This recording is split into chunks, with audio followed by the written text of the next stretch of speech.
হাসরের মাঠে আমার রব তাদেরকে ডাক দিয়ে বলবে, হে আমার বান্দা, কেন তুমি দুনিয়াতে আমার ইবাদত করো নাই বলো। বান্দা বলবে, রব্বি, শিশুকালেই তো তুমি আমারে নিয়ে আসছো, যদি বড় হতাম কালেমার দাওয়াত আমি মেনে নিতাম, তোমার দিন আমি মানতাম। আল্লাহ পাগলকে ডাক দেবে, পাগল, এ বান্দা আমার, কেন দুনিয়াতে আমার দিন তুমি মানো নাই?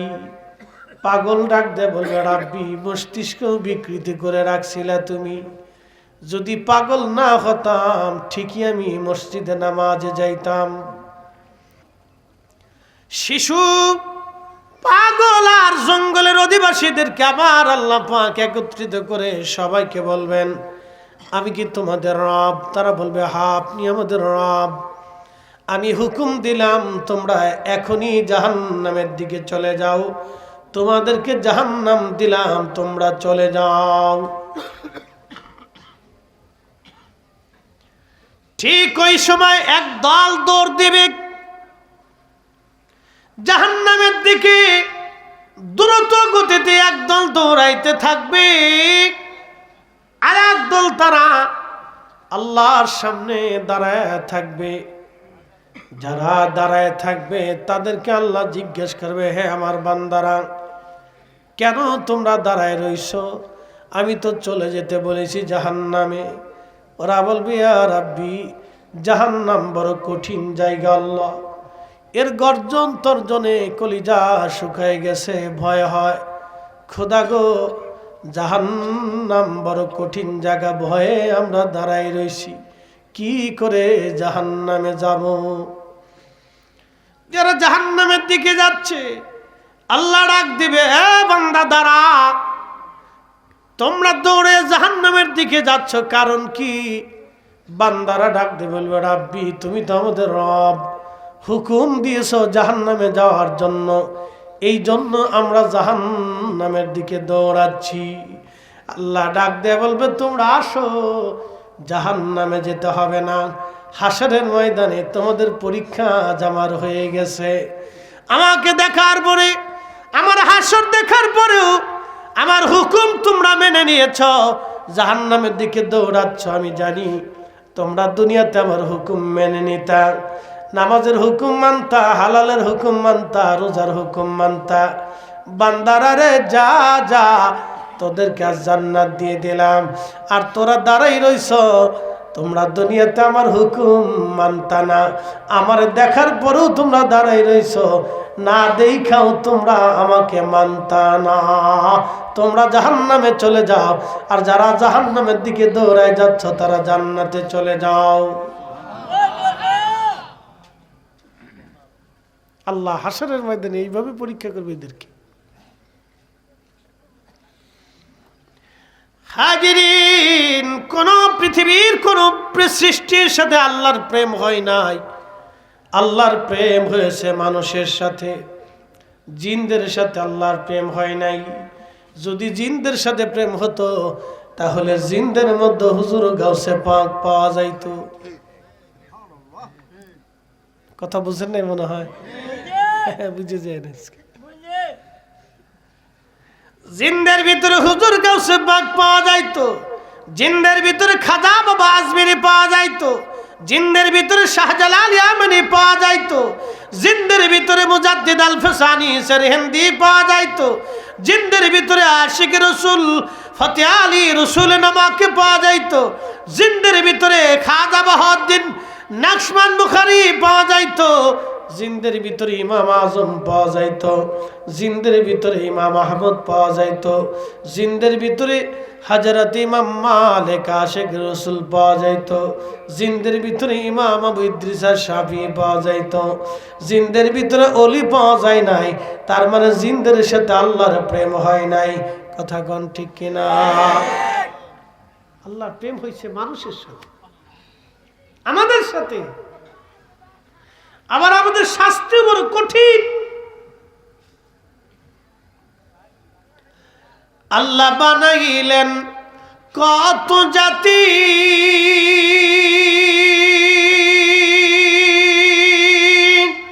হইল না তা প্রেম প্রীতি অবশেষে মানুষ বানায় প্রেমের কারণে। প্রেমের ডোরি বান্ধরে মদিনার শনে, হায়রে প্রেমের ডোরি বান্ধরে মদিনার শনে। মক্কাতে হযরত গেছেন না,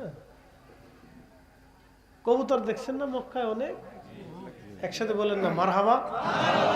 এই কোন কবুতর?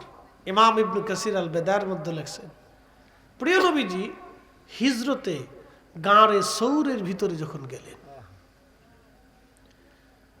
তো জাবালে সৌর এবং জাবালে সাবির পাশাপাশি দুইটা পাহাড়। জাবালে সাবিরা আগে উঠছে, জাবালে সাবির ডাক দিয়ে বলতেছি, ইয়া রাসূলুল্লাহ, আমার মধ্যে কোনো গুহা নাই। কাফেররা দিনের ভাগে এসে যদি আপনাকে আমার উপরে আঘাত করে, আমি সাবির কিয়ামতের ময়দানে আল্লাহর কাছে কি জবাব দেব? একসাথে বলবেন আল্লাহু আকবার। আপনি বুঝছেন, একটা পাথরের অনুভূতি দেখেন তো, একটা পাহাড়ের অনুভূতি বুঝেন, রসুল প্রেম বুঝেন। হুজুর পাশের সাবিরের সৌরের ভিতরে গুহা আছে, আপনি সেখানে চলে যান। ইতিমধ্যে সৌর নবীকে সালাম দিলেন, আল্লাহর নবী সৌরে ঢুকে গুহার ভিতরে লুকাইছেন, আর কবুতর এসে গুহার সামনে এসে বাসা বানাইয়া ডিম পেড়ে দিল। সুবহানাল্লাহ। ওই যে ডিম পড়া কবুতর আজও হেরেমে আছে, কিয়ামত পর্যন্ত ওরা থাকবে, ওদেরকে কেউ মারবে না, ধরবে না, সারা কিয়ামত পর্যন্ত আল্লাহ ওদের বংশ রেখে দিবে। ওই কবুতর ওই হেরেমেই থাকে, ওরা হেরেম থেকে কোথাও যায় না। রসুলকে পাহারা দিছিল, দেখছেন। আচ্ছা বলেন তো, কয় কবুতরের ডিম পারছিল? যদি বলেন না কয়টা? একটা কবুতরে, এক কবুতরের ডিম পারছে, ভাগ্য খুলেছে কোটি কোটি কবুতরের। আল্লাহ রসুলের সম্মান দিলে পৃথিবীতে কোন উম্মতের সম্মান কমে না। যারা রসুলের সম্মান দিতে জানে না, 1000 বছর সাজদা হবে, মকবুলিয়াত মঞ্জুরিয়াত হবে না। কথা বলেন ঠিক কিনা? মনে রাখবেন এই কথা সারা জীবন। আহলে সুন্নাত ওয়াল জামাতের আকীদা ছাড়া কোনো মা ওলির জন্ম দিতে পারে না, পৃথিবীর কোথাও নাই। মাটি খুঁড়ে বের করে দেখাইতে পারবেন না কোন মা। আকীদা আহলে সুন্নাত ওয়াল জামাত ছাড়া কোন মা ওলির জন্ম দিতে পারে নাই, পৃথিবীর কোথাও দেখাইতে পারবেন না,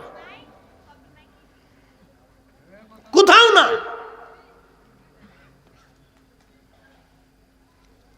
সেজদা হবে, নামাজ হবে, কিন্তু আল্লাহ মিলবে না, রসুল পাবে না।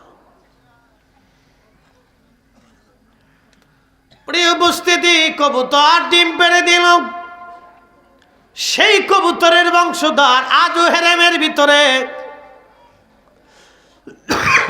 আজও হেরেমের ভিতরে কবুতর, কিয়ামত পর্যন্ত এই কবুতর ওখানেই থাকবে।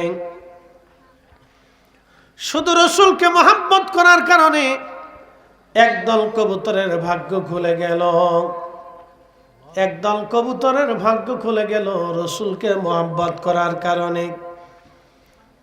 ব্যাং ইব্রাহিম আলাইহিস সালামের আগুনের পাশে দাঁড়ায়া পিছনটা ঘুরাইয়া ব্যাং পেশাব সারে। আল্লাহ ডাক দিলেন, ব্যাং রে, কি জন্য তুমি পেশাব সারো? আল্লাহ তো সবই জানে। বলে, রাব্বি, ইব্রাহিমের আগুন নিবাই। বলে, ব্যাং তোর এই পেশাবে কি আগুন নিবি? ব্যাং ডাক দে বলে, রব, আমি জানি আমার পেশাবে আগুন নিববে না গো আল্লাহ, কিন্তু কঠিন হাসরের ময়দানে যখন তুমি ডাক দিবা, ও মাখলুকরা রে, আমার খলিল আগুনের মধ্যে ফেলাইছিল, তোমরা কি করছো? আমি ব্যাং সেই দিন বলবো, না রাব্বি, আমি আমার পেশাব ছেড়ে দিয়ে তোমার খলিলের আগুন নিভানোর চেষ্টা করেছিলাম। আল্লাহ ব্যাঙের পেশাবটাকে কিয়ামত পর্যন্ত মানব জাতির জন্য পবিত্র বানায় দিলেন। ব্যাঙ আপনার শরীরে পেশাব করে দিবে, কিন্তু আপনার শরীর কখনো নাপাক হবে না। একবার জোরে বলা যাবে কি আল্লাহু আকবার? গিরগিটি চিনেননি আপনারা? চিনেন? এটা মানুষ দেখলে দেখবেন গলার ভিতরে লাল লাল হয়ে আসে, কালার চেঞ্জ হয়, গিরগিটি। এটাই যে ইব্রাহিম আলাইহিস সালামের আগুনের মধ্যে ফু মারতেছে। সহিহ বুখারীতে আসছে, ইমাম ইবনে বাজার ভিতরে আসছে। তো এই গিরগিটি ফু মারতেছে, ফু মারার সময় আল্লাহ ডাক দেখছে, গিরগিটি ফু দিস কেন?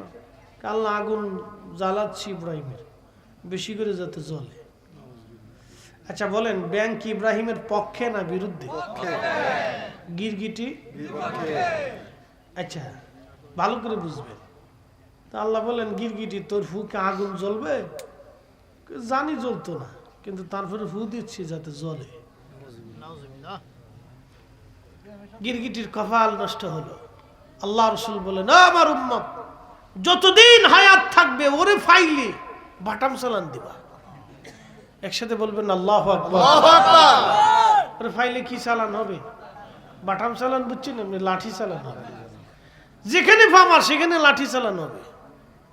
আচ্ছা বলেন, ভুল করছে কয় গিরগিটি? শাস্তি পাবে সব বংশধর, সব বংশ। আমাদের দেশেও গিরগিটি আছে, মানুষ রূপেও গিরগিটি আছে। বলে হুজুর এটা কেমন? যারা বলে রসুলের আব্বা আম্মা দুইজন কাফের ছিল, তারা জাহান্নামে চলে গেছে, ওরা মানব রূপী গিরগিটি। কথা বলেন ঠিক কিনা? হ্যাঁ, হাত উঁচা করে বলেন ঠিক কিনা? তাকবীর, নারে রিসালাত, নারে গাউসিয়া, আহলে সুন্নাত ওয়াল জামাত, জিন্দাবাদ, মাসলাকে আলা হযরত, জিন্দাবাদ, জিন্দাবাদ। গিরগিটি আসেনি দেশে? মানব রূপেও গিরগিটি আছে। High high high. আচ্ছা আপনারা যদি আমরা এসে বলেন, ফরিদ হুজুর আপনার বাপে গরু চোর, একজন এসে যদি কথা কন, আপনারা আমি ধরে নিয়ে চা খাওয়াবো, তারপরে বলবো ভাই রে তুমি আমার বাপের গরু চোর বানাইছো, কত আমার দুস্থ, তুমি আমার প্রিয় বন্ধু, আসো তোমার বিরিয়ানি খাওয়াই, কি কথা কন না কেন? আপনার মা কি কেউ যদি গালি দেয়, কোন ছেলে মার এই গালি সহ্য করতে পারে না, কথা ঠিক কিনা? আপনি বুঝছেন কোথায় হাত দিছে? রসুলের আব্বা আম্মা কাফের, জাহান্নামী, এই কথা কোন উম্মত বলিয়া বেহেশত পাওয়ার আশা করে আমার বুঝে আসে না, বুঝে আসে না বাপ। এই জন্য হুব্বে রসুল আলাদা জিনিস, কথা ঠিক কিনা? হুব্বে রসুল আলাদা সাবজেক্ট। হাজিরিন, যারা বলেন আল্লাহর নবীর পিতামাতা জাহান্নামী, জাহান্নামী, তারা কাফের ছিল, এরা কারা? আমাদের দেশে একদল আছে যারা বুকে হাত বেঁধে নামাজ পড়ে, আছে না নি ভাই? আছে। আমাদের দেশে শিক্ষিত মানুষ মনে করে যে খুব ভালো জিনিস পাইছি আমরা, ভালো ব্র্যান্ডের মাল পাইছি, খুব উপরে চকচক চকচক করে দেখবেন, উপরে দারুণ চকচক। এদের হুজুরদের চেহারা চকচক করে, দারুণ চকচক করে, জুব্বা চকচক করে, তাদের মাথার উপরে যে এটা ঘুমটি থাকে এটা খুব চকচক করে, হ্যাঁ খুব চকচক। দাড়ি দেখবেন চকচক, তাদের সব চেহারাও চকচক, খুব বালা, খুব চকচক, খুব ব্র্যান্ডের মাল পাইছে। আমরা মনে করি যে খুব ব্র্যান্ডের মাল পাইছি, খালি খুব আমরা সৈয়াদিস মানি, আর কিচ্ছু মানি না। আল্লাহর কোরআন এবং সৈয়াদিস মানি। এরা এমন ভাব লইছে যে হেরাই শুধু সৈয়াদিস মানে, আর আমরা জীবনে সৈয়াদিস কোনোদিন চিনিও না, বুঝিও না, এটা দেখিও না। কি ভাব লইছে রে বাপ রে বাপ। আচ্ছা আপনাদেরকে একটা প্রশ্ন করি, জবাব দিবেন তো। শাহজালাল ইয়ামানি মুজাররিদি সহিয়াদিস বুঝতো না? হ্যাঁ জোরে বলেন, জোরে বলেন, জোরে বলেন। উনি মনে হয় কোরআন বুঝতো না, নাকি বলেন? না বুঝছে দেশে আইছে। হ্যাঁ, আমাদের ব্র্যান্ডের মাল হচ্ছে অরিজিনাল, সিএসএস বিএসআরএস যা আছে সব ক্লিয়ার। এটা 1450 বছর, কথা বলেন ঠিক না বেশি? এটা অরিজিনাল, ডুপ্লিকেটটার দরকার নাই। এটা চকচক করে, বাহিরে চকচক, ভিতরে পক পক।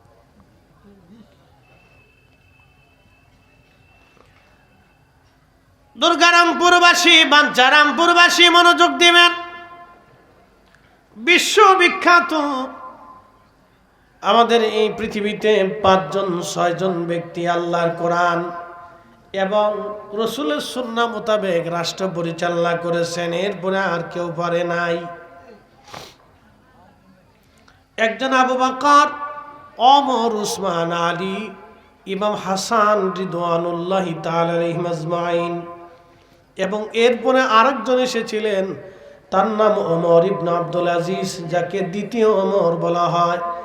ইসলামের প্রথম মুজাদ্দিদ, পরিপূর্ণ আল্লাহর আইন এবং রসুলের সুন্নাহ ভিত্তিক তাম পৃথিবীর রাষ্ট্র পরিচালনা করেছিলেন। এরপরে আর কোনো মা সন্তান জন্ম দিতে পারে নাই, কোনো রাষ্ট্রপ্রধান পরিপূর্ণভাবে আল্লাহর কোরআন রসুলের সুন্নাহ মোতাবেক রাষ্ট্র পরিচালনা করতে পারে নাই।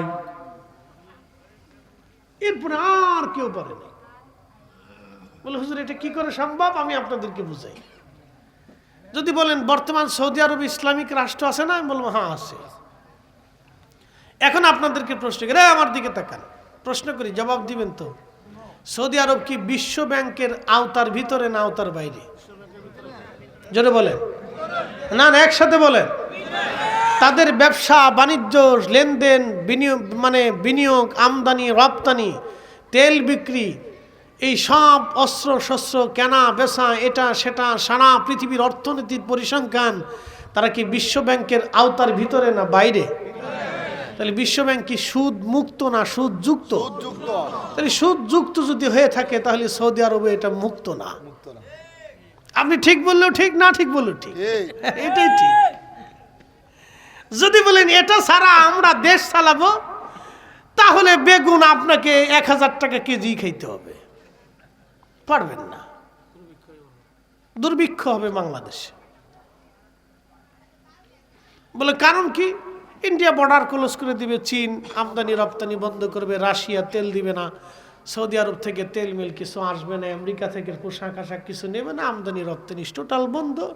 পরে দেখবেন যে চাইলেও নাই, ভাতও নেই, কিছুও নেই, দুর্ভিক্ষ লেগে গেছে। সোজা বাংলা হিসাব, বাকি ঝুঁকি রাখি নেই কিছু। অতএব লেনদেন সারা পৃথিবীর সাথে সংযোগ রাখতে হবে। ইন্ডিয়া থেকে শুরু করে পৃথিবীর সব দেশের সাথে সুসম্পর্ক রাখতেই হবে আপনাকে। ব্যবসা বাণিজ্য করতে হলে, দেশের উন্নয়ন করতে হলে কোনো দেশের সাথে আপনি ঝগড়া বাঁধাইতে পারবেন না, সুসম্পর্ক রাখতেই হবে, এর কোনো বিকল্প নাই। তো মনোযোগ দিয়ে, এই জন্য বলতেছি যে খোলাফায়ে রাশিদ যেইভাবে পরিচালনা করেছিলেন আর কারো পক্ষে এটা সম্ভব হয় নাই। কথা বলেন ঠিক না বেঠে? কেউ পারে না। আর আরেকজন করবে, সে কে? ইমাম মাহদী। একসাথে বলা যাবে আল্লাহু আকবার। প্রিয় উপস্থিতি, খুব মনোযোগ দিবেন। আমাকে বলা হয়েছে হুজুর ইমাম হাসান হুসাইনের জীবনী নিয়ে কিছু কথা বলার জন্য, শুনে যাবেন। আজ প্রিয় নবীজি ইন্তেকাল করবেন ঠিক এমন সময় ফাতিমাতুজ জাহরা রাদিয়াল্লাহু আনহা বসে বসে কাঁদতেছিলেন। আল্লাহর নবী ফাতিমাকে ডাক দিয়ে বললেন, কন্যা আমার, মেয়ে আমার, তুমি চোখের পানি মুছে দাও রে ফাতেমা। আমরা আহলে বায়াত, আল্লাহ আমাদেরকে কি পরিমাণে সম্মান দিছে জানো নি রে ফাতেমা? ফাতেমা রে, তোমার বাবার মতো সম্মানিত সারা সৃষ্টি জগতের মধ্যে আর কেউ নাই। তোমার আব্বাকে আল্লাহ হাবিবুল্লাহ বানিয়েছেন, সর্বোচ্চ মাকামে মাহমুদের সম্মান তোমার বাবাকে দিয়েছেন। একবার জোরে বলা যাবে কি মারহাবা? শ্রেষ্ঠ নবী দিলাম রে তরিয়ে নিতে রোজা হাসরে, পথ না ভুলি তাই তো দিলে, পথ না ভুলি তাই তো দিলে, পাক কুরআনের বাণী খুদা তোমার মেঘের বাণী। সুন্দর ফল সুন্দর ফল মিঠা নদীর পানি খুদা তোমার মেঘের বাণী। মনোযোগ দিয়েন দুর্গাপুরবাসী, দুর্গারামপুরবাসী। ফাতেমাতুজ জাহানাকে নবীজি বলতেছেন, ফাতেমা তুমি তোমার চোখের পানি মুছে দাও। ফাতেমা রে, আমাদের পরিবারকে আল্লাহ এত সম্মান দিয়েছেন, তোমার বাবার পরিবারের মতো এত দামি পরিবার পৃথিবীতে আর কারো পরিবার তুমি পাবা না। ফাতেমা, এই পরিবারের মতো এত সম্মানিত পরিবার আর হবে না, কোনদিন আর হয় নাই। ফাতেমা, আমাদের পরিবারকে আল্লাহ এত সম্মান দিয়েছে, আমার চাচাকে আমার আল্লাহ সাইয়্যিদুশ শুহাদা করেছে, সমস্ত শহীদদের সর্দার বানিয়েছে। আমার চাচা আমির হামজাকে আল্লাহ সাইয়্যিদুশ শুহাদা বানাইছে, সব শহীদদের সর্দার আমার আল্লাহ বানিয়েছে। ফাতেমা, আরে তোমার চোখের পানি তুমি মুছে দাও। ফাতেমা, আল্লাহ রাব্বুল আলামিন আমার একটা চাচাতো ভাই আল্লাহ দুনিয়াতে দিয়েছে, তার নাম জাফর। মুতার প্রান্তরে আমার জাফর শহীদ হয়েছিল। আমার জাফর কালেমার পতাকা উড্ডীন রাখার জন্য আমার জাফর দুইটা হাত কাফেররা তার কেটে ফেলে দিয়েছিল। হাতের বদৌলতে আমার জাফরের দুইটা হাতের বদৌলতে আমার আল্লাহ আমার জাফরকে দুইটা পাখা বানিয়ে দিয়েছে। ওই পাখা দিয়ে উড়ে উড়ে আমার জাফর আল্লাহর জান্নাতের যেখানে খুশি সেখানে পাখা দিয়ে উড়ে উড়ে আমার জাফর উড়ে বেড়ায়। আল্লাহ, ফাতেমারে, আমার এই পরিবারের চাইতে এত বড় দামি পরিবার আল্লাহর কাউকে দেয় নাই। ফাতেমা, তুমি শুনে রাখো রে ফাতেমা, আল্লাহ তোমার একটা স্বামী দিয়েছে। ফাতেমা রে, তোমার স্বামী আমি নবী পছন্দ করি নাই, তোমার স্বামীর ব্যাপারে আমার আল্লাহ নিজে পছন্দ করেছে। তোমার বিয়েটা আমি নবী নিজে দেই নাই, এটা আল্লাহর পছন্দ অনুযায়ী হয়েছে। একবার জোরে বলা যাবে কি আল্লাহু আকবার। ফাতেমা, চোখের পানি মুছে দাও। আল্লাহ তোমাকে সাইয়্যিদাতুন নিসাই আহলিল জান্নাহ বানিয়েছে। সারা সৃষ্টি জগতের যত জান্নাতের রমণী কুল আছে সবার সর্দারিনী তোমাকে আল্লাহ বানাইছে রে ফাতেমা। চোখের পানি তুমি মুছে দাও রে ফাতেমা, কাঁদবে না। আল্লাহ তোমার দুইটা সন্তান দিয়েছে, একটা সন্তানের নাম হাসান আর একটা সন্তান হুসাইন। ফাতেমা রে, আল্লাহ তোমার দুইটা সন্তানকে এমন সন্তান বানাইছে কোন মায়ের গর্ভে আল্লাহ এই সন্তান দেয় নাই। আল হাসানু আল হুসাইনু সাইয়্যিদা শাবাবি আহলিল জান্নাহ। আমার হাসান আর হুসাইন দুইজন জান্নাতের যুবকদের সর্দার। একবার জোরে বলা যাবে কি মারহাবা। আল্লাহুম্মা সাল্লি আলা সাইয়্যিদিনা মাওলানা মুহাম্মদ আলা আলি সাইয়্যিদিনা।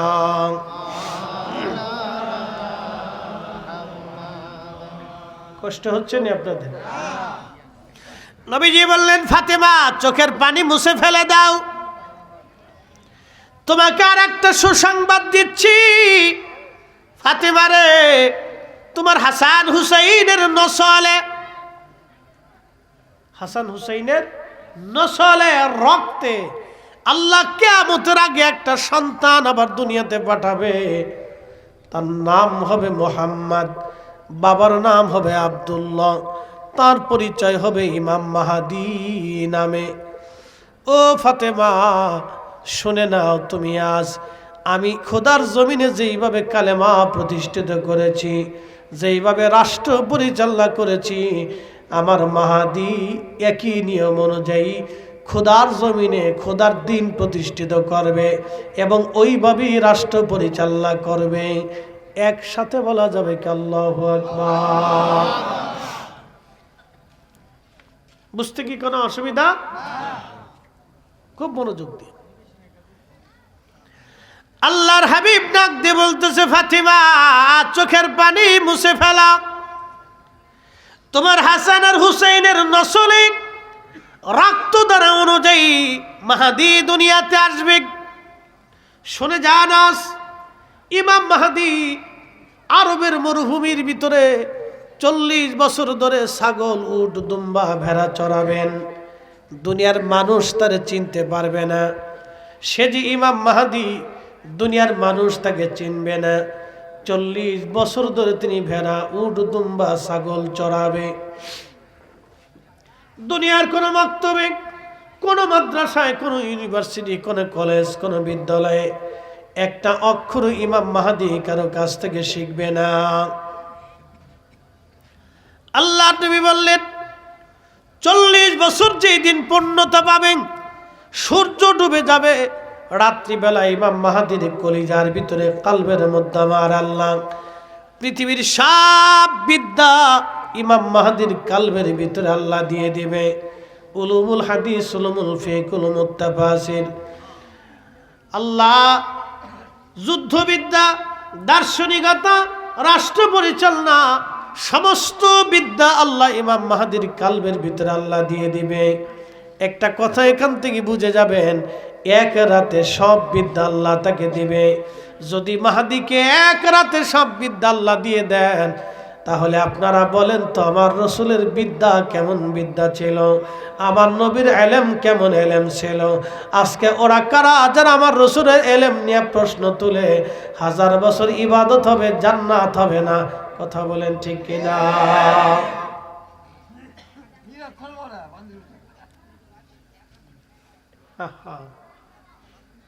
আপনি বুঝছেন তো?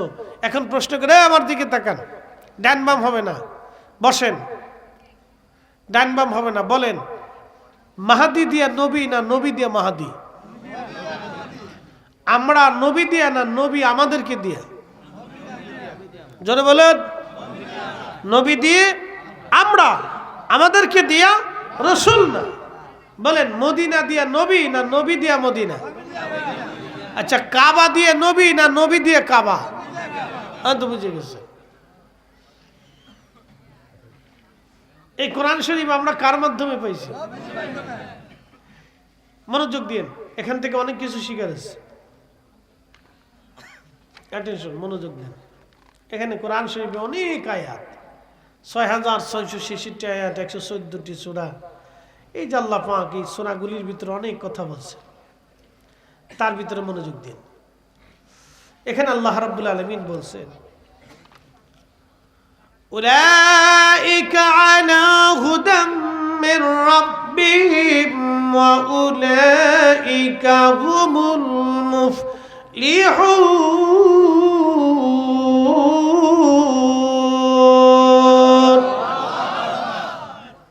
একটা লোক উঠবেন না, উঠলে আমি মামলা করব, আল্লাহর সারা দেওয়া যাবে না। মাহফিলে বইলে ফেসাবে ধরে, মুতে ধরে, গ্যাসে ধরে, নানান সমস্যা করে, আমি জানি। একটা লোক উঠবেন না, উঠলে এক আঙ্গুল উঁচা করবেন, তাহলে বুঝবো আপনার ফেসাবে ধরছে। আর যদি একসাথে দোনোটা নিম্নচাপ আসে, তাহলে 2 আঙ্গুল উঁচা করবে, তাহলে বুঝবো যে নিম্নচাপ 2টা এক লগে ধাক্কা দিচ্ছে। বুঝছেন? লাড়া সারা দেওয়া যাবে না। আমি বলছি, আগে বলছি সারা রাত্র করবো না, কারণ তাবারক না থাকলে পাবলিক লাস্টার চিন্তা করে, যেহেতু প্রধান অতিথি নাই তো যাই গিয়ে। এটা আমাদের এক ধরনের চেতনা হয়ে গেছে। মোনাজাত পর্যন্ত থাকতে পারবো না, কথা বলেন না, মোনাজাত পর্যন্ত থাকতে পারবো না। একসাথে বলি না আল্লাহু আকবার। বসেন, আপনি যদি নাও থাকেন তাও মোনাজাত হবে। কিন্তু শোনেন, আপনার মা কবরে প্রতীক্ষায় বসে আছে, আপনার বাবা কবরে প্রতীক্ষায় বসে আছে, সন্তান বুঝে আমার জন্য দোয়া করবে। কিন্তু নাফরমান সন্তান দোয়া না করেই চলে যায়। আর এক প্রকার নাফরমান আছে তো দোয়া মানেই না। কি কথা কর না কেন? এক প্রকার আছে দোয়া বাদই দিয়ে দিছে, ও মানেই না, ও বেনামাজি। শোনেন, বেনামাজি সে এই 10 বছর যদি নামাজ নাও পড়ে, তাহলে 11 বছরের মাথায় পড়ানোর সম্ভাবনা থাকে। বলে কারণ কি?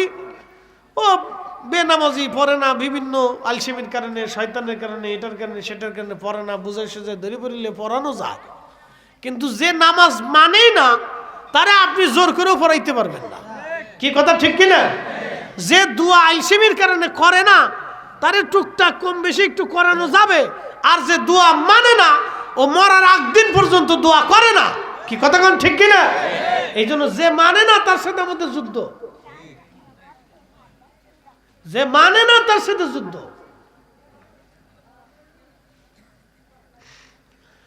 উলাইকা আলা হুদাম মির রাব্বিহিম ওয়া উলাইকা হুমুল মুফলিহুন।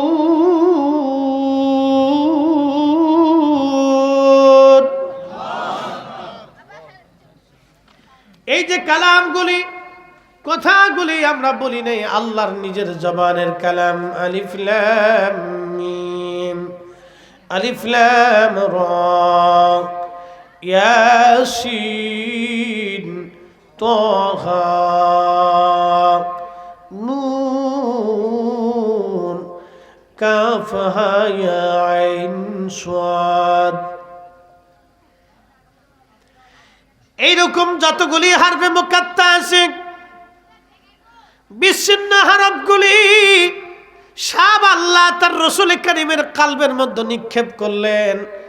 এখন আপনাদেরকে বলি, জবাব দিবেন। যখন কোরআন শরীফ নবীজির কলবে আসলো, কোন রাস্তা দিয়ে আসছে দেখা যায় নাই, কে পাঠাইলো তাকেও দেখা যায় নাই, কিন্তু যখন কোরআন কলবে মুবারকের মধ্যে এসেছে, কোরআন নাজিল শেষ হয়ে যাওয়ার পরে নবীজি বললেন, ও আমার উম্মতেরা, সাহাবীরা শোনো, দালিকাল কিতাবু লা রাইবা ফীহি হুদাল লিল মুত্তাকিন। ও হ্যাঁ, এমন এক কিতাব যে কিতাবের মধ্যে কোনো সন্দেহ নাই, সংশয় নাই, সেই কিতাবটা হলো মুত্তাকিনদের জন্য হেদায়েত। তখন একটা সাহাবীও দাঁড়ায় বলে নাই, হুজুর কোন রাস্তা দিয়ে কোরআন আসলো দেখলাম না, আল্লাহ দেখলাম না, তাহলে এই কথাগুলি আমরা কেমনে মেনে নেব? এটা কি আল্লাহর কথা নাকি আপনার কথা? ওগো নবী, আমরা মানতে পারলাম না।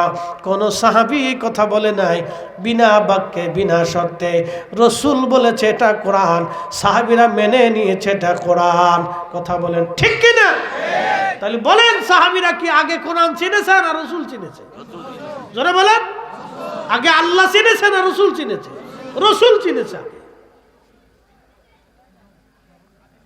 কোন পাহাড় দেখে, পর্বত দেখে, কারো চেহারা দেখে সাহাবে کرام আল্লাহ চিনে নাই, আল্লাহ চিনেছে রসুল দেখে, আখিরাত বুঝেছে রসুল দেখে।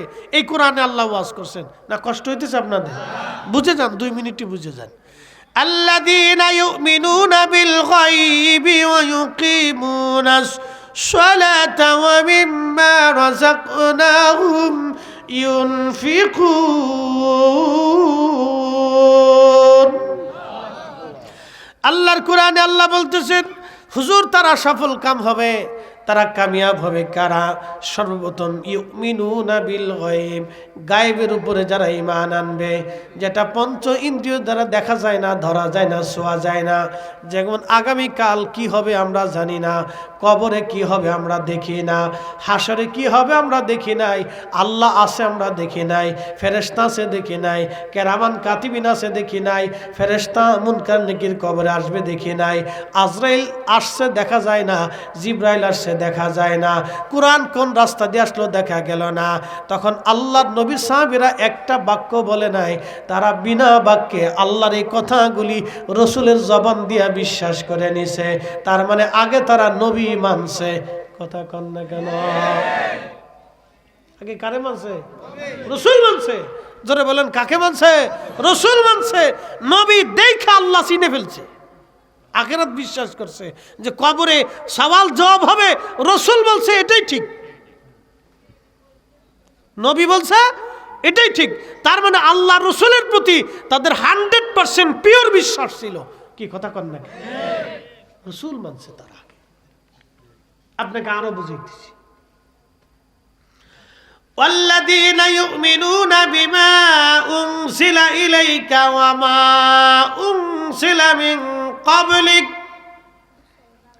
নবীজি সফল কাম তারা হবে যারা আপনার উপরে যে কিতাব নাজিল হয়েছে এই কোরআন আপনার উপরে নাজিল হয়েছে যারা বিশ্বাস করবে, এবং আপনার পূর্বে যত নবী এসেছিল তাদের উপরে যে কিতাব নাজিল হয়েছে এইগুলির উপরে যারা ঈমান আনবে। এরপর আল্লাহ বললেন ওয়াবিল আখিরাতি হুম ইউকিনুন, যারা আখিরাতে বিশ্বাসী হবে। এখন আপনারা আখিরাত দেখছেন? কে বলছে? রাসূল বলছে। জোরে বলেন, কে বলছে? আল্লাহ কি এসে সরাসরি কোরআন শিক্ষা দিছে? আল্লাহ তার রাসূলের কালবে নাজিল করছে, নবীজি জবান দিয়ে বলছে। তো রাসূল বলছে সাহাবা ইকরামের কাছে। সাহাবীরা কিন্তু আল্লাহ দেখে নাই, কবরে কি হবে তাও দেখে নাই, ফেরেশতাও দেখে নাই। কারে দেখছে? নবী দেখছে। একসাথে বলবেন না মারহাবা? কাকে দেখছে? নবী দেখছে। জোরে বলেন, কাকে দেখছে? নবী দেখছে। নবী দেখা তারা আল্লাহ বিশ্বাস করছে, নবী দেখা কবর বিশ্বাস করছে, নবী দেখা হাসর বিশ্বাস করছে, নবী দেখা জান্নাত জাহান্নাম বিশ্বাস করছে, নবী দেখে শাফায়াত বিশ্বাস করছে। এজন্য আল্লাহ কোরআনে বলে দিয়েছে, হাবিব আপনি উম্মতকে বলে দেন, কুল ইন কুনতুম তুহিব্বুন আল্লাহ, কেউ যদি আমি আল্লাহকে ভালোবাসতে চায়, আমি আল্লাহকে ভালোবাসতে চাই, আমি আল্লাহকে পেতে চাই, আমি আল্লাহকে খুশি করতে চাই, তাহলে বলে দেন ফাত্তাবিউনি, সেজন্য আপনার ইত্তেবা অনুসরণ অনুকরণ মহাব্বত করে, যদি করে ইউহিব্বুকুমুল্লাহ, আমি আল্লাহ তাকে ভালোবাসবো, আমি আল্লাহ তাকে ভালোবাসবো। একসাথে বলা যাবে না আল্লাহু আকবার? নবী মানলে কাকে মানা হয়? নবী পাইলে কাকে পাওয়া হয়? নবী খুশি করলে কাকে করা হয়? নবী তাজিম করলে কাকে করা হয়? নবীর শানকে ছোট করে দেখলে কাকে, কার শান ছোট করা হয়? রাসূলের আব্বা আম্মার জাহান্নামী বইলে এবার জান্নাতে যাবেন চিন্তা করেন।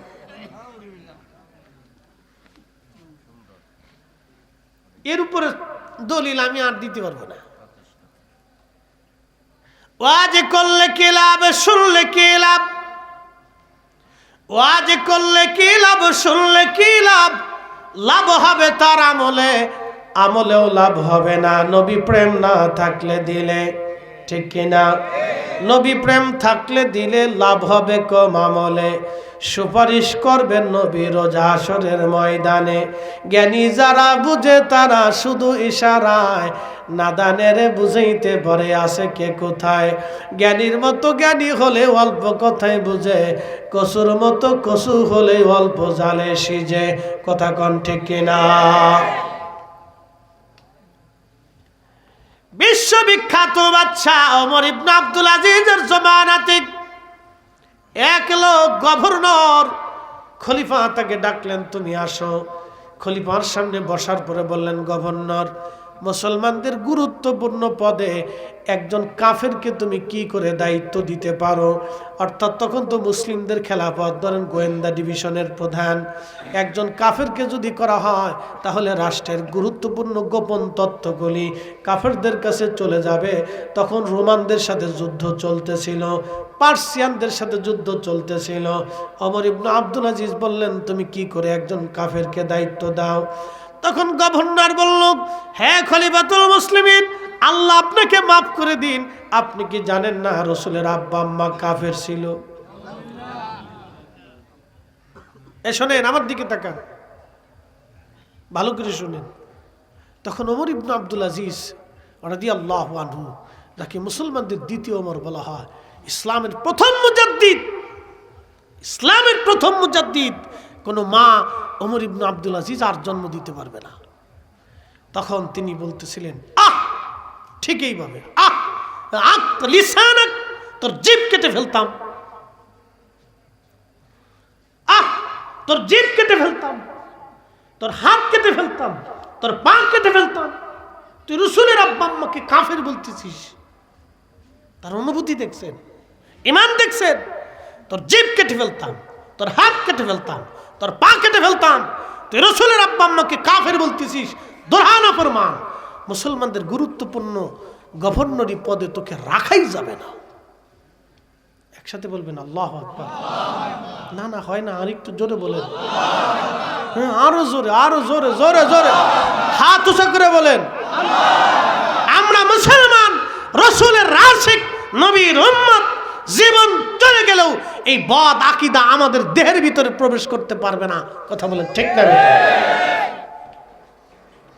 আচ্ছা, হিন্দুরা মানুষ না? জোরে বলেন। খ্রিস্টানরা মানুষ না? ইহুদিরা মানুষ না? বৌদ্ধরা মানুষ না? তো তাদের সাথে আমাদের তফাৎ কোন জায়গায়? তাদের সাথে তফাৎ হলো বিশ্বাস নিয়ে। কথা ঠিক কিনা?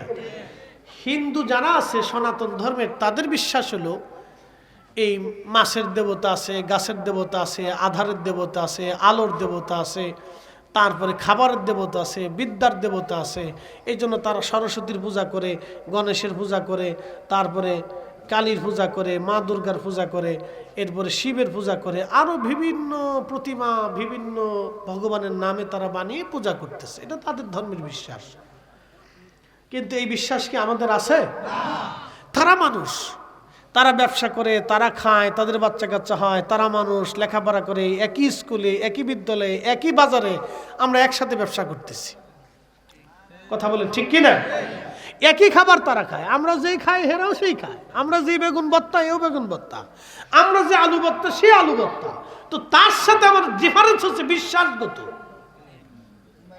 খ্রিস্টানদের সাথে আমাদের একই ব্যবসা বাণিজ্য, লেনদেন, উঠা বসা, চলাফেরা, বাণিজ্য, লেনদেন, আমদানি রপ্তানি সব ঠিক আছে, কিন্তু তার পার্থক্য হচ্ছে শুধু বিশ্বাসগত। বলে কি, গড আছে, গডের বউ আছে এবং বাচ্চা আছে।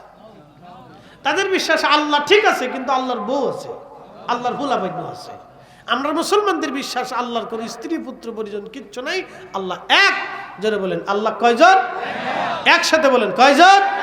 কুল হু আল্লাহু আহাদ আল্লাহুস সামাদ। আল্লাহ কারো মুখাপেক্ষী না, আল্লাহ এক। এই জন্য লামাযহাবীদের সাথে আমাদের তফাৎ হচ্ছে, নাজদীদের সাথে আমাদের তফাৎ হচ্ছে বিশ্বাসগত, আকীদাগত। কথা বলেন ঠিক কিনা? অনেক বড় তফাৎ। তারা কোথায় হাত দিছে দেখছেন? আল্লাহ রসুলের কলিজার ভিতরে হাত দিছে, রসুলের মহান ইজ্জতের চাদরে, পাগড়িতে হাত দিছে। আচ্ছা, আমি রাস্তা দিয়ে যাওয়ার সময় আপনার যদি পাগড়ি টেনে ফেলে দেন, আমি রাস্তা দিয়ে যাচ্ছি, তো আপনারা পিছন দিক থেকে বাসায় যে যায় হুজুরের পাগড়িটা টাইনে ধরে ফেলে দিচ্ছেন, তাহলে আমার কি সম্মান করলেন না অপমান করলেন? অপমান হলাম না? তো আল্লাহ রসুলের ইজ্জতের চাদর টেনে টেনে আপনি আল্লাহকে খুশি করতে চান নাকি? এত বলদ মুসলমান কি করে হয়? এই পুরা কোরআনটা আমরা যার কালবের মাধ্যমে পাইছি। আল্লাহু আকবার। প্রত্যেকটা সাহাবী রসুল দেখে আল্লাহ চিনেছে। কি কথা কন না কেন? রসুল দেখে আল্লাহ চিনেছে। আচ্ছা বলেন, এখন আসেন, ইয়াজিদের সাথে আমাদের দ্বন্দ্ব কোথায়? জমি নিয়ে, টাকা পয়সা নিয়ে। তো ইয়াজিদ আল্লাহ মানে আমরাও মানি, ইয়াজিদ কোরআন মানে আমরাও মানি, ইয়াজিদ নবী মানে আমরা মানি। কিন্তু ইয়াজিদের সাথে আমাদের তফাৎ হচ্ছে ইমাম হুসাইনকে মোহাব্বত নিয়ে। কথা বলেন ঠিক কিনা? ইয়াজিদের সাথে আমাদের তফাৎ ইমাম হুসাইনের মোহাব্বত নিয়ে। আমরা শুধু আল্লাহ রসুলকেই মোহাব্বত করি না, তার প্রত্যেকটা অঙ্গ প্রত্যঙ্গ, এবং কি নবীজির চুল মোবারক, দাড়ি মোবারক, নখ মোবারক, চাদর মোবারক, এমনকি আল্লাহর হাবিবের পবিত্র পাগড়ি মোবারকের একটা সুতা মোবারককে আমরা সম্মান করি। কথা বলেন ঠিক কিনা? বন্ধু আমার, এটা যদি হয় আমাদের বিশ্বাস, আমাদের ভালোবাসা, তাহলে ইমাম হুসাইন রাদিয়াল্লাহু আনহুকে আমরা ভালোবাসি। বাবাজি, ইমাম হুসাইনকে মোহাব্বতকে কেন্দ্র করে ইয়াজিদের সাথে আমাদের দ্বন্দ্ব হলো। পুরা পৃথিবীর সব আলেমরা ইয়াজিদকে লানত দিল, লানাতুল্লাহি আলাইহি, তার উপরে আল্লাহর পক্ষ থেকে লানত আসবে। কিন্তু আমাদের অপোজিট একদল মুসলমান, তারাও কোরআন পড়ে, হাদিস পড়ে এবং বিদ্যা শিখে, তারা বলতেছে ইয়াজিদু রহমাতুল্লাহি আলাইহি। জোরে বলা যাবে কি নাউজুবিল্লাহ? এখানেই ইমানের ব্যাপার, এখানেই মহাব্বতের ব্যাপার। কেউ যদি রসুল ভালোবাসে, সে হুসাইনকে ভালোবাসবে। কেউ যদি বলে আমি আল্লাহ মানি, তাহলে হুসাইনকে মানতে হবে। ইয়াজিদের সাথে আমাদের দ্বন্দ্ব হলো একখানে, সেখানটা সে ইমাম হুসাইনকে দুশ্মনী করলো, কষ্ট দিল, হত্যা করলো, শহীদ করলো, তার পরিবারকে লাঞ্ছনা করলো, বঞ্চিত করলো, কিন্তু এই কথা শোনার পরে আমাদের অন্তরে বারবার ব্যথা করতে লাগলো। আল্লাহর কোরআন, যাদের সম্পর্কে কোরআন আমার আল্লাহ বলে দিলেন, ইন্নামা ইউরিদুল্লাহু লিউযহিবা আনকুমুর রিজসা আহলাল বাইতি ওয়া ইউতাহহিরাকুম তাতহীরা। সাচ্চে মুসলমান ওরা, নামে মুসলমান, সাচ্চে মুসলমান ওরা, নামে মুসলমান। ইমানদারের ইমান নিয়ে করছে যারা খেলা, ওরাই তো আসলে এজিদেরই চেলা। ঠিক কিনা? দাড়ি টুপি পাগড়ি আছে দেখতে মাওলানা, ভিতরে নাই নবী প্রেম ইয়াজিদে ভরা। আহলে বাইতে রাসূল ইমাম হুসাইনের পবিত্র মাথা মুবারক কেটে নিয়ে চলে যাওয়া হলো কুফার গভর্নর হাউসে। শুনে যাবে না, গভর্নর হাউস থেকে নিয়ে যাওয়া হলো কুফার সেন্ট্রাল মসজিদে। পৃথিবীতে একজনের দুইটা মাজার আছে, এছাড়া একজনের কোনো দুইটা মাজার হতে পারে না। পৃথিবীতে একজনের দুইটা মাজার, তিনি হলেন ইমাম হুসাইন রাদিয়াল্লাহু আনহু। তিনার দেহ মুবারকের মাজার হচ্ছে, রওজা হচ্ছে কারবালার প্রান্তরে, আর ওনার পবিত্র মাথা মুবারকের মাজার হচ্ছে বর্তমান মিশর আল আজহার বিশ্ববিদ্যালয়ের সাথে।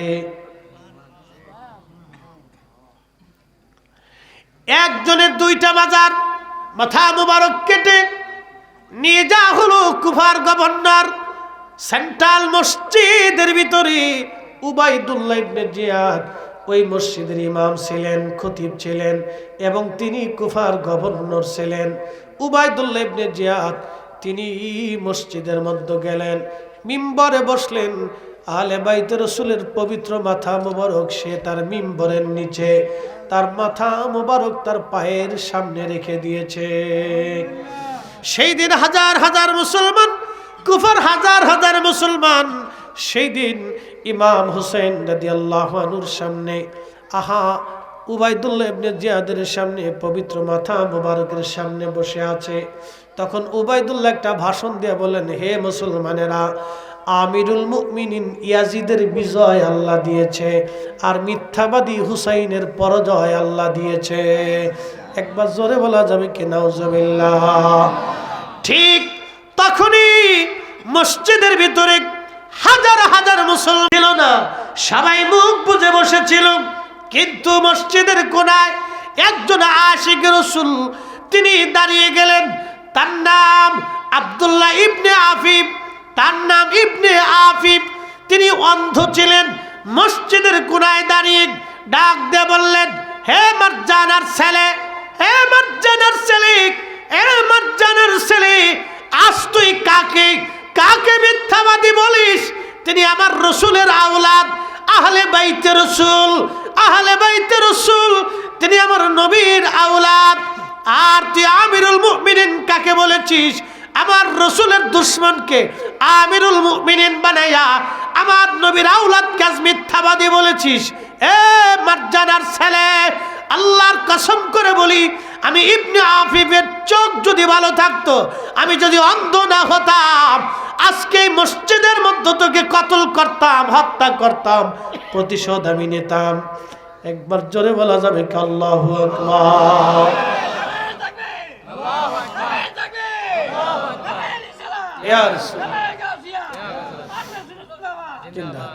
কষ্ট হচ্ছে আপনাদের, বুঝতে অসুবিধা? বলেন তো মুসলমান কয়জন এই মসজিদে? একসাথে বলেন। না না হয় না, জোরে বলেন, জোরে, বুঝে যান। কয়জন? কে বাকিরা কালমা পড়ছিল না? বাকিরা নামাজে ছিল না? বাকিরা কোরআন শরীফ পড়ছিল না? বাকিরা হজ যাকাত এই নামাজ রোজা জিকির ফিকির করছিল না? তাহলে একজন কেন বলতেছে? আপনাকে বুঝে যেতে হবে। আপনার দিল সাক্ষী দিচ্ছে মুসলমান ছিল একজন, আপনার দিল অটোমেটিক সাক্ষী দিচ্ছে ওখানে একজন ছিল। এই সাক্ষীটাই হচ্ছে হুব্বে রসুল, ইমাম হুসাইনের মহব্বত। কথা বলেন ঠিক কিনা? এই সাক্ষীটাই ওনাদের মহব্বত। আপনার দিল সাক্ষী দিচ্ছে যখন মুসলমান একজন, জোরে বলেন ইমানদার একজন। আহা, সেই দিন আহলে বাইত রাসূলের পক্ষে কথা বলার জন্য ওনাকে মসজিদ থেকে বের করে এনে ওনাকে জবাই করা হয়েছিল। উনি ইমান জীবন দিয়েছিলেন কিন্তু ইমান দেন নাই। আমার পীর মুর্শিদ একটা কথা বলতেন, যার কারণে গত সৃজন রে দেখো, চন্দ্র সূর্য তারা শূন্য ভরে, আসে অচল নিশ চলে ধরা ধরে, নবী পদবিনে ভাব সবই মিশে।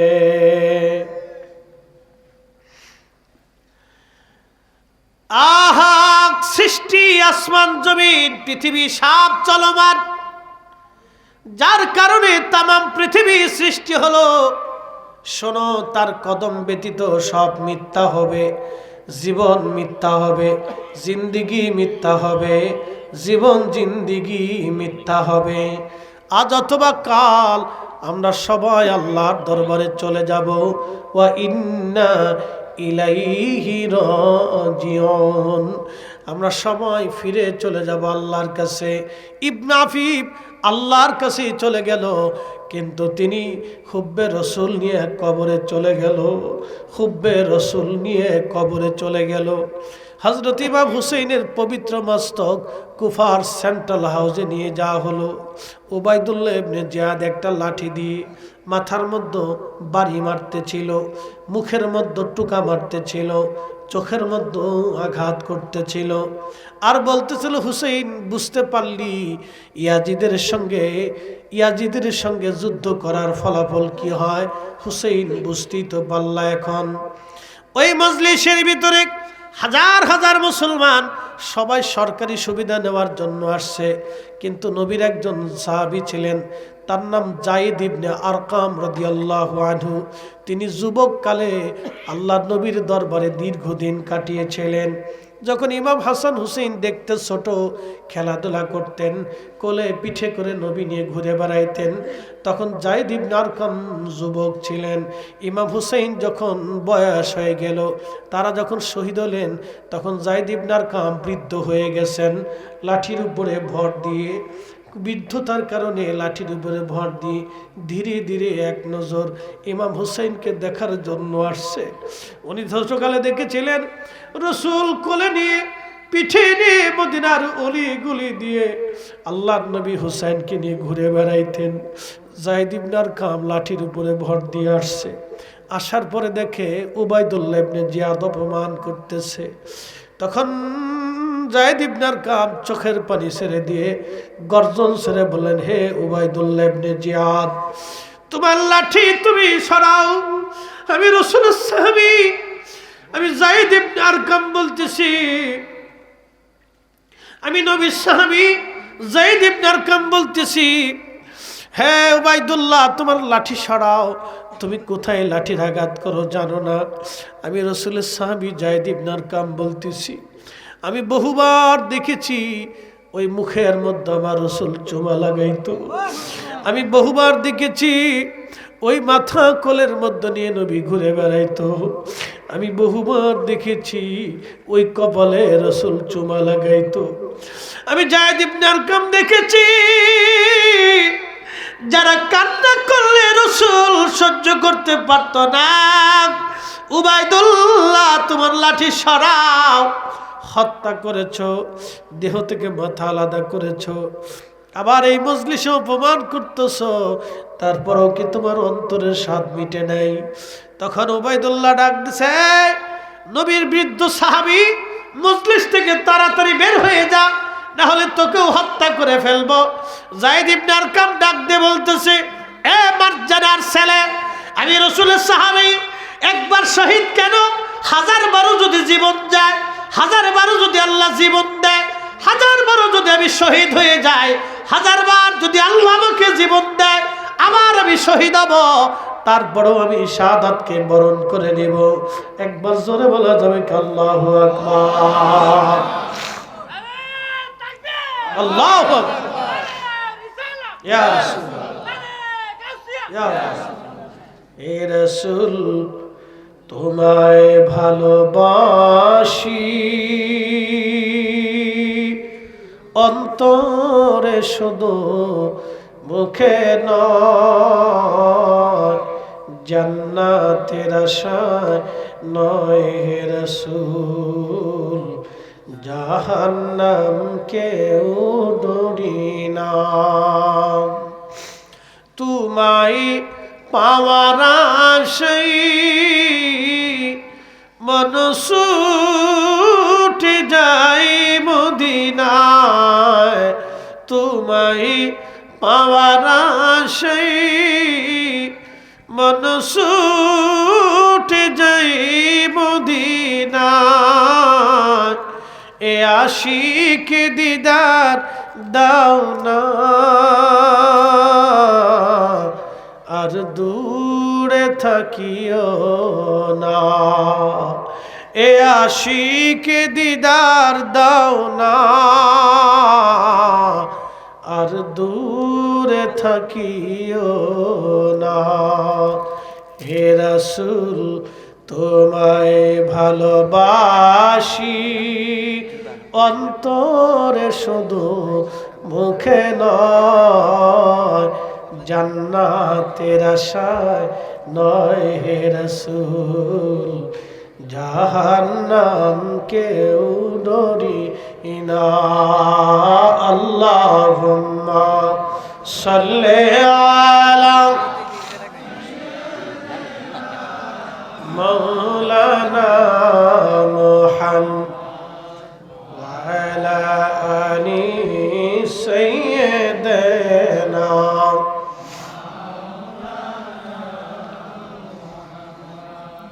হাজিরিন, অবশ্যই ফিরে যাব আল্লাহর কাছে। কার কাছে ছিলাম? কার কাছে চলে যাব? কার কাছে? আল্লাহর কাছে ফিরে চলে যাব। অবশ্যই অবশ্যই আল্লাহর কাছে ফিরে চলে যাব। যেহেতু যাওয়াই লাগবে, সেহেতু হুব্বে রসুল নিয়ে যেতে হবে। কথা কোন ঠিক কিনা? যেহেতু যাওয়া লাগবে, কার কাছে? আল্লাহর কাছে। জোরে বলেন, কার কাছে? যেহেতু আল্লাহর কাছে যেতেই হবে, অতএব হুব্বে রসুল নিয়ে যেতে হবে। কথা ঠিক কিনা? আল্লাহ বললেন, সুম্মা তুরাদ্দুনা ইলা আলিমিল গায়বি ওয়াশ শাহাদাত। তোমরা আমি আল্লাহর কাছে চলে আসবে, কিন্তু আসবে তো ও বান্দা, আমি আল্লাহ তোমাদের গোপনে গোপনে প্রকাশ্য প্রকাশ্যে সব আমি আল্লাহ জানি। ফায়ুনাব্বিউকুম বিমা কুনতুম তা'মালুন। তোমরা দুনিয়াতে যাহা আমল করতে আমি আল্লাহ সব তোমাদেরকে সেই দিন দেখাবো। যেহেতু ফিরে যেতে হবে আল্লাহর কাছে, সেহেতু নিয়ে যেতে হবে হুব্বে রসুল ঈমান। কথা বলেন ঠিক না বেঠে? হুব্বে রসুল নিয়ে যাওয়া লাগবে। প্রিয় উপস্থিতি ভাই আমার, অবশ্যই চলে যাওয়া লাগবে। দাদা চলে গেল, ফিরে আসে নাই। মা চলে গেল, ফিরে আসে নাই। মনোযোগ দিবেন, চোখের সামনে থেকে বহু মানুষ চলে গেল, কেউ আর ফিরে আসলো না। এখন প্রশ্ন করি, জবাব দিবেন। যাকে নিয়ে যাওয়া হলো তাকেও দেখা গেল না। বলে আপনার ভিতরে যে আছে তাকে নিয়ে যাওয়া হবে, কেউ দেখবে না। কোন রাস্তা দিয়ে নেওয়া হলো, রাস্তাও দেখা গেল না। যিনি নিলেন মালাকুল মউত, তাকেও দেখা গেল না। কিন্তু নিয়ে গেল সত্য, চলে গেল সত্য, নিয়ে গেল সত্য। যার হুকুমে নিল সেও সত্য, যেই জগৎ নিল কবর ওটাও সত্য। এই জন্য কোরআন বলছে, অবিল আখিরাতি হুম ইউকিনুন। তোমাদেরকে আখিরাতে বিশ্বাসী হওয়া লাগবে, কারণ তুমি ওই আখিরাতেই চলে আসবা। অবশ্যই জগতে আসতে হবে, কোনো ছাড় হবে না। মালাকুল মউত থেকে কোনো ফেরত আসা হবে না, কোনো সুযোগ হবে না, কেউ রাখতে পারবে না। কত বড় বড় ধনী রাজা বাদশাহ যাদেরকে পাহারা দিত, লক্ষ লক্ষ সৈন্যরা, তাদের মাঝ থেকে মালাকুল মউত তাকে নিয়ে চলে গেল, কেউ ধরে রাখতে পারে নাই, কেউ ধরে রাখতে পারে নাই, কেউ ধরে রাখতে পারে নাই। আমরাও চলে যাব আল্লাহর কাছে।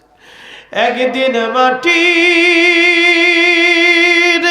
ভিতরে হবে ঘরে, মন আমার কেন বান্ধ দালান ঘর, মন আমার কেন বান্ধ দালান ঘর। এ বন্ধু আমার, খুব মনোযোগ দিবেন। হাজিরিন, অবশ্যই আল্লাহর কাছে চলে যাব আমরা। কি নিয়ে যাব? দুইটা জিনিস নিয়ে যাওয়া লাগবে। এক নম্বর ঈমান, দুই নম্বর আমল। ঠিক কিনা? এক নম্বর ঈমান, দুই নম্বর আমল। এই দুইটা জিনিস ছাড়া কবরে গেলে আর কোনো উপায় নাই। উপায় নাই রে, উপায় নাই রে, উপায় নাই। দয়াল নবীর চরণ বিনে উপায় নাই। আল্লাহ বললেন, বান্দা তুমি যেহেতু আমি আল্লাহর কাছে চলেই আসবা, তাহলে আরো একটা কাজ করে আসো। ওয়া আনফিকু মিম্মা রাযাকনাকুম মিন ক্বাবলি আইয়াতিয়া আহাদাকুমুল মাউত। তোমার মরণ আসার আগে আমি আল্লাহ তোমাকে রিজিক দিলাম। রিজিক কে দিছে? আচ্ছা, প্রশ্ন করি, জবাব দিবেন। আল্লাহর হুকুম ছাড়া একটা ভাতের দানা বেশি খাওয়ার সুযোগ আছে? কোটি কোটি টাকার মালিক কিন্তু খাইতে পারে না, আইসিইউর ভিতরে পড়ে রয়েছে। করোনার সময় হাজার হাজার কোটি টাকার মালিক, যমুনা গ্রুপের মালিক মারা গেলেন, আর ওই যে বিভিন্ন বড় বড় ইন্ডাস্ট্রির মালিক করোনার সময় মরে গেল।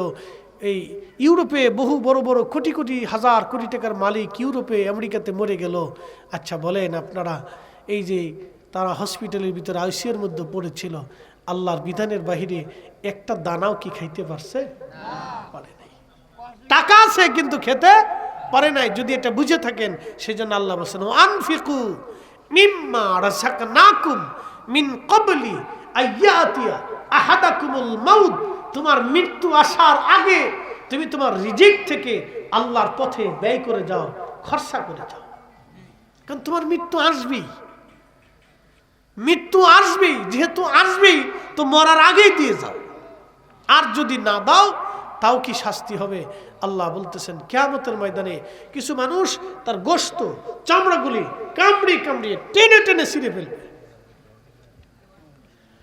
টেনে টেনে ছিঁড়ে ফেলবে, আর বলবে, ফায়াকুল রাব্বি, হে আমাদের রব, লাউলা আখারতানি ইলা আজালিন করিব, আমাদেরকে আবার দুনিয়াতে পাঠায় দেন।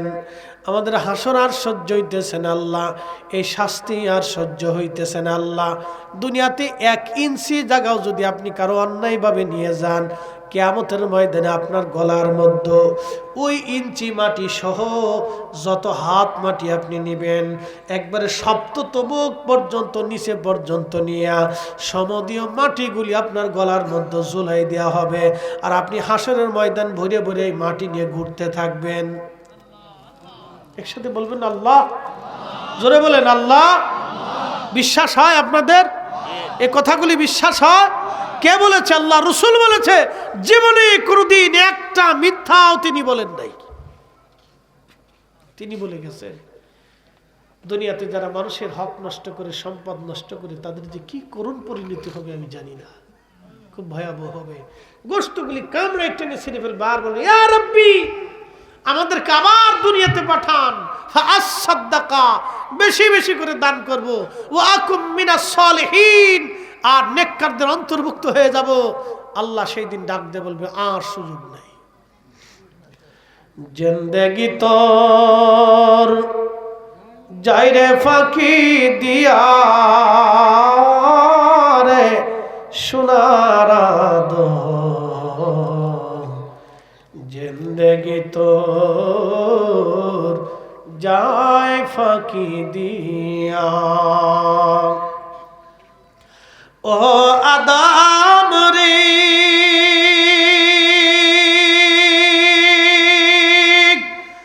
পাগ ধরিয়া গেছে দাড়ি দন্ত বাসে গোটা চারি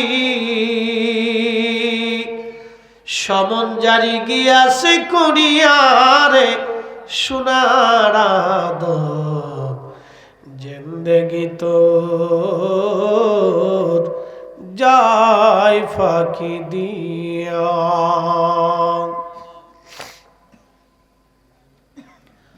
ওয়াজ আমার শেষ, তোমার দিকে চলে যাব।